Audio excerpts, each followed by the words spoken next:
हा विषय अत्यंत गंभीर आहे. कारण 2200 मुलं शिकतायत हाच प्रश्न नाही. त्याच्या अगोदर शिकून गेलेली जी 2008 पासूनची जी मुलं आहेत, त्यांच्या भवितव्याचा प्रश्न आहे. उद्या याबाबत न्यायालयीन प्रश्न निर्माण झालाय. ते शाळेत शिकून गेलेली मुलं किंवा शिकतायत, त्यांच्या भवितव्याचा प्रश्न निर्माण झाला, की शाळा जर अनधिकृत असेल आणि त्या शाळेत शिकलेली जी मुलं त्यांच्या शिक्षणावर जर प्रश्न निर्माण झाला, तर मुलांचं भवितव्य धोक्यात येऊ शकतं. त्यामुळे ह्या बाबतीत शासनाने योग्य तो निर्णय घेऊन त्याच्यावर कारवाई करणं गरजेचं आहे. अन्यथा पुढील मार्गाने आम्हाला ह्या बाबतीत न्यायालयाची दारे ठोठावायला लागतील आणि प्रत्येक गोष्टीत पाठपुरावा करून न्याय मिळवावा लागेल किंवा मान्यता नाही असं शासनाचं म्हणणं आहे. तर एकंदरीत जे अवैध शाळा आपण म्हणू शकतो तिला, अशा जर शाळा जर ती चालवत असतील आणि आर-टी-ई खाली 25% मुलांना ते प्रवेश देत असतील, तर त्याचं जे फी किंवा त्याची जे काय त्यांची एक आपण फी बोलतो, ती शासन त्यांना देतं. त्याने ती शासनाकडनं वसूल केलेली आहे.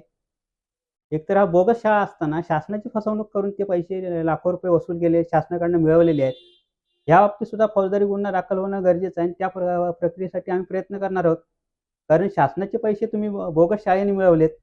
शासनाने ही बाब गांभीर्याने घ्यायला पाहिजे. परत ते इकडनं एक अनुज जोशी म्हणून आमचे इथले पालक आहेत. त्यांनी तक्रार केलेली आहे, की त्यांच्याकडनं सुद्धा ते 25% आरक्षणात त्यांची पाल्य बसलेलं असताना त्यांच्याकडनं खालून फी घेतली गेली. फी घेत असताना परत शासनाकडनंही वसूल करतायत. शासन मग त्या 25% जे विद्यार्थी आहेत दुर्बल घटकातील त्यांची फी शासन संस्थेला देतं किंवा शाळेला पुरवतं. हे गुन्हा गंभीर आहे ना परत हा.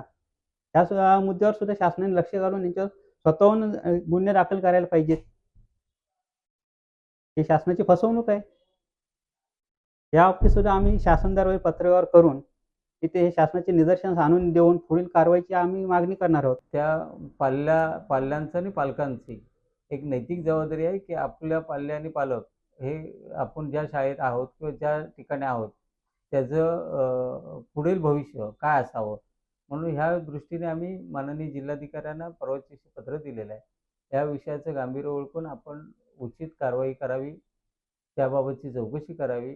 अन्यथा आम्ही 2 ऑक्टोबर 2026 रोजी खेड प्रांत कार्यालयाच्या इथे उपोषणावर बसणार असं मी लेखी पत्र दिलेलं आहे. माझी विनंती अशी आहे शासनाला, की याबाबतची लवकरात लवकर तपासणी चौकशी करून सत्य काय हे लोकांच्या समोर आणि पालक आणि पाल्यांच्या समोर आणावं, एवढी आमची शासनाला विनंती.